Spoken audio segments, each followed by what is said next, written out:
Bonjour! Dans cette nouvelle vidéo, nous allons traiter un nouvel opérateur de l'algèbre relationnelle qui est la jointure.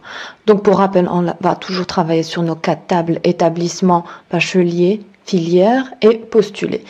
Alors, le symbole de la jointure, c'est un papillon qu'on va appliquer sur deux relations, RA et RB, et une expression logique E qu'on va préciser en indice.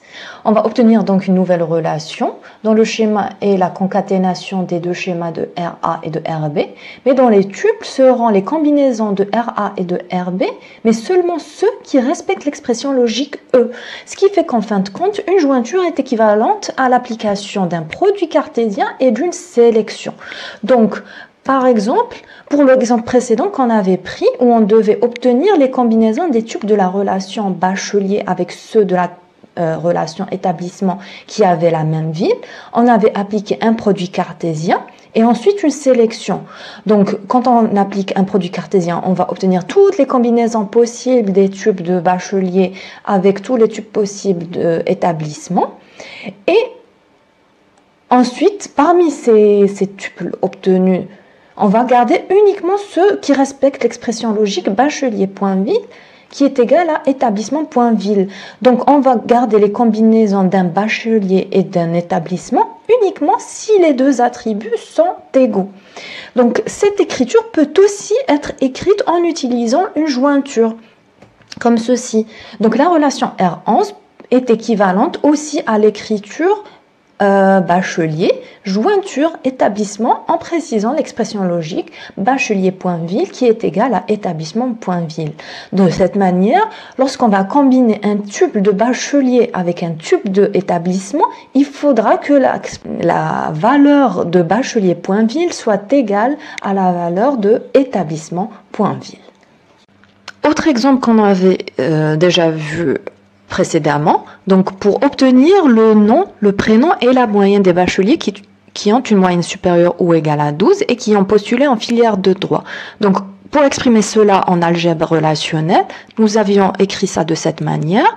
Donc nous avions un produit cartésien entre bachelier et postulé auquel on avait appliqué une sélection avec 3 conditions reliées par un et logique, et enfin on avait appliqué une projection à tout cela. Cela pourrait aussi être écrit, du coup, en utilisant la jointure. Donc, ça nous donnerait ceci. Donc, on a ici bachelier en jointure avec postulé, et l'expression logique qu'on avait précisée ici pour la sélection, on va la mettre tout simplement ici pour la jointure, c'est-à-dire comme indice au papillon. Bien sûr, la projection sur nom, prénom et moyenne va être quand même appliquée dans cette nouvelle réécriture de la requête R12. Supposons maintenant qu'on veut obtenir les combinaisons des établissements de même ville, c'est-à-dire qu'on veut combiner un établissement avec un autre établissement si ces deux établissements possèdent la même ville. Donc cela pourrait être écrit sous forme de cette jointure. Donc on va combiner un tuple de établissement avec un deuxième tuple de établissement, c'est-à-dire deux tuples de la même relation. Sauf que ici, avant de faire cette jointure, il faudrait déjà appliquer un renommage à travers l'opérateur alpha. Donc ici, on a renommé num état en num état 1, non état en non état 1 et ville en ville 1.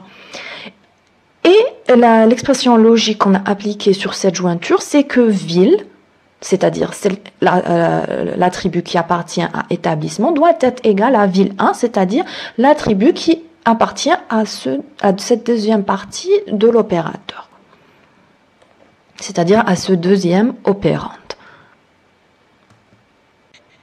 Alors ici, nous avons le résultat du produit cartésien de établissement avec établissement après avoir effectué un renommage. Donc si on n'avait pas fait de renommage, qu'est-ce qui se serait passé? Donc on aurait de ce côté num état, non état ville, avec éventuellement un renommage en établissement.num état, établissement.non état, établissement.ville. Et de ce côté, on aurait obtenu aussi la même chose. Donc on aurait établissement.num état, établissement.non état et établissement.ville. Après, si on voudrait faire des opérations, voire des comparaisons entre l'attribut ville qui appartenait à cette relation et l'attribut ville qui appartenait à cette deuxième relation, eh ben, on ne saurait pas de quoi on est en train de parler. C'est pour ça qu'il est nécessaire, dans notre cas ici, de faire un renommage. Donc ici, l'ensemble des attributs de la deuxième copie de établissement, on va dire, a été renommé. Alors là, c'est le produit cartésien. Nous, de ce produit cartésien, ce qui nous intéresse, c'est uniquement les combinaisons des tuples où la ville est identique. Donc, ce tuple et ce tuple ont une ville identique. Il nous intéresse. Donc, c'est pour ça que c'est en vert. Ici, ce tuple et ce tuple n'ont pas la même ville, donc ils ne nous intéressent pas. Donc, ce qui nous intéresse, c'est tout ce qui est en vert. Donc, celui-là, celui-là, celui-là et ces deux-là. Donc, ça, on peut les obtenir à travers la jointure. Donc, la jointure, telle que précisée ici en bas, nous donne la relation R13 où on a gardé que les combinaisons des tuples qui avaient la même ville et cela était précisé par l'expression logique ville qui est égale à ville 1. Ok, donc là on a obtenu les combinaisons des tuples de villes qui ont la même les combinaisons de tuples d'établissement qui ont la même ville. Mais si on regarde bien, on va remarquer que par exemple, pour le premier tuple là qu'on a obtenu, on a l'université d'Alger 1 qui est combinée à elle-même. Lorsqu'on veut combiner de cette manière, généralement, on ne veut pas qu'un tuple soit répété 2 fois sur la même ligne.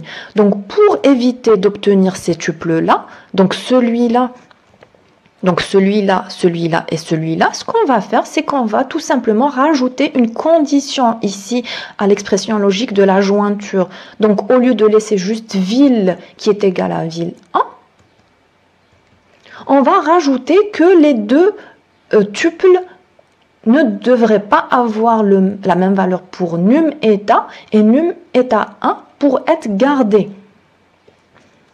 Donc cela est rajouté par cette condition num eta qui doit être différent de num eta 1. Et de cette manière, on va éliminer les tuples qui sont combinés avec eux-mêmes dans cette jointure.